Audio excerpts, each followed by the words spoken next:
रात का सन्नाटा हमेशा से अजीब होता है, पर उस रात का सन्नाटा अलग ही था। शहर से दूर पुराने कस्बे के किनारे एक हवेली खड़ी थी। टूटी दीवारें, आधे जले दरवाजे और अंधेरे में खोए खिड़कियां। लोग कहते थे कि उस हवेली में अजीब आवाजें आती हैं, कोई चीख, कोई रोना, कोई दरवाजा अपने आप खुलना बंद होना। कस्बे के लोग मानते थे कि वहां भूत है, लेकिन राहुल, एक जिज्ञासु और दिल का साफ लड़का, इन सब बातों को अंधविश्वास समझता था। उसकी दादी अक्सर कहा करती, बेटा, दुनिया में भूत से ज्यादा डराने वाली चीज इंसान के बुरे कर्म होते हैं। राहुल ने उस बात को हमेशा याद रखा, मगर हवेली का रहस्य जानने की चाहत भी उसके मन में घर कर चुकी थी। एक दिन राहुल अकेले ही हवेली में चला गया। अंदर घुसते ही सीलन की गंध और टूटी छत से आती चांदनी ने एक भयानक माहौल बना दिया। वहां एक पुराना आईना पड़ा था। राहुल जैसे ही उसके सामने गया, अचानक आईने में उसकी परछाई मुस्कुराने लगी। पर अजीब बात यह थी कि राहुल ने मुस्कुराया ही नहीं था। उसका दिल धक धक करने लगा। पीछे से हल्की सी आहट आई, जैसे कोई कह रहा हो, यहां से चले जाओ। राहुल डरकर भागना चाहता था, लेकिन उसकी जिज्ञासा उसे वहीं रोक रही थी। अगले दिन राहुल फिर हवेली पहुंचा। इस बार उसे एक पुरानी अलमारी में एक डायरी मिली। डायरी में लिखा था, मैं इस हवेली का मालिक था। मेरा नाम रघुनाथ है।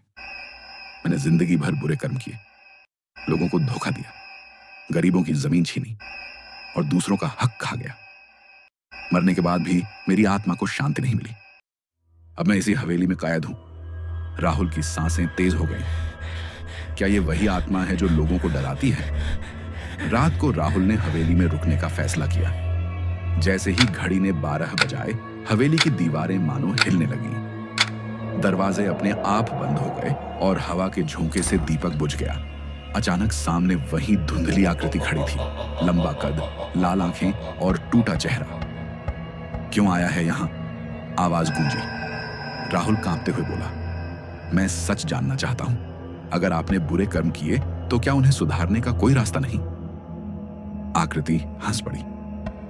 मरने के बाद सुधरने का कोई रास्ता नहीं, इसलिए तो मैं आज तक यहां भटक रहा हूं। राहुल डर तो रहा था, पर उसने हिम्मत जुटाई।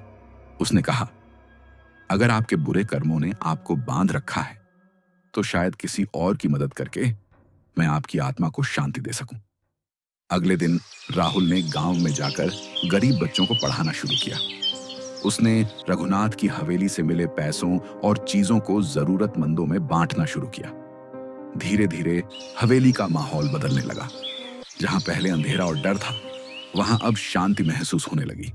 एक रात राहुल फिर हवेली में गया। इस बार वही आकृति उसके सामने आई, लेकिन अब उसका चेहरा शांत था। बेटा, वो बोली, तेरे अच्छे कर्मों ने मेरी आत्मा को मुक्त कर दिया। तूने वही कर दिखाया जो मैं जीवन में नहीं कर सका। याद रख, अच्छे कर्म हमेशा आत्मा को रोशन करते हैं और बुरे कर्म आत्मा को बांध देते हैं। धीरे धीरे वह आकृति धुंध में गायब हो गई। हवेली अब खाली थी, सचमुच खाली। अच्छे कर्मों का अच्छा नतीजा होता है। बुरे कर्म इंसान को जिंदगी भर और मौत के बाद भी बांध देते हैं। पर अगर हम अच्छाई चुने, तो हम खुद भी सुकून पाते हैं और दूसरों को भी रोशनी देते हैं।